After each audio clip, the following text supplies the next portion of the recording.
आज की वीडियो में हम बात करेंगे बहुत महत्वपूर्ण विषय पे बाबा कीनाराम अघोरी की साधना के संबंध में। तो बाबा कीनाराम अघोरी के संबंध में ये है कि तंत्र में उनसे बड़ी कोई शक्ति नहीं है जो विद्याधरों की श्रेणी में आती है।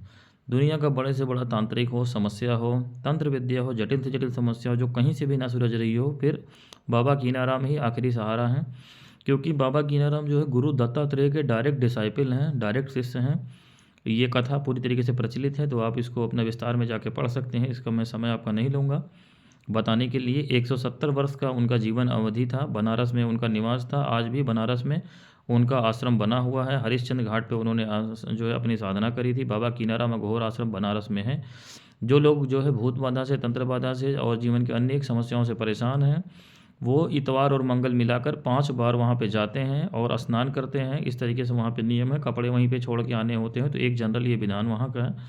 दूसरी बात है, वहाँ पे मनौती मानी जाती है। तो मनौती मानने पर जिसकी जो मनौती गुरु अपना बताता है, उसी हिसाब से वहाँ पे शराब और मछली चावल का भोग इत्यादि चीज़ें चढ़ाई जाती हैं। लेकिन ये स्पेसिफिक मैं नहीं बता रहा हूँ, ये आपका गुरु आपको बताएगा तभी करिएगा, अपने मन से न करने लगेगा। नहीं तो बाबा का वहाँ सामान्य प्रसाद जो चढ़ता है वही चढ़ाना होता है। साधकों के लिए ये है कि इनका जो है मंत्र जो है किसी गुरु से प्राप्त होना चाहिए। चिता की लकड़ी पे इनका हवन होता है, उसके गोपनीय विधान है।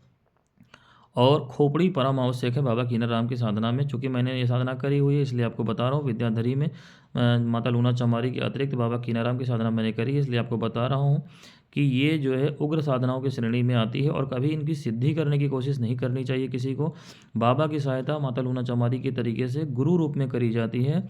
तो हम लोगों के साथ बाबा की कृपा जुड़ी रहती है। जब कोई तंत्र मंत्र का मामला, सूक्ष्मगत का मामला ऐसा फंस जाता है जो बहुत ही जटिल होता है, तो फिर सीधे डायरेक्ट बाबा को सहायता के लिए बुलाते हैं हम लोग ईश्वरीय आदेश पर। और फिर बाबा अगर सामने हैं, साथ में उनकी शक्ति है, तो फिर कहीं कोई विद्या दुनिया का कहीं कुछ भी चलने वाला नहीं, चाहे वो किसी धर्म का हो। तो बस इतना ही प्रयोजन रखना चाहिए। जो बाबा कीनाराम की साधना करना चाहते हैं उनको गुरु रूप में सिद्ध करके पूजा करनी चाहिए। गुरु पूर्णिमा पे उनकी पूजा करनी चाहिए और उनकी सहायता उनको वचनों में लेकर के उनका सालाना जो भोग वगैरह होता है दे करके करना चाहिए। हरिओम।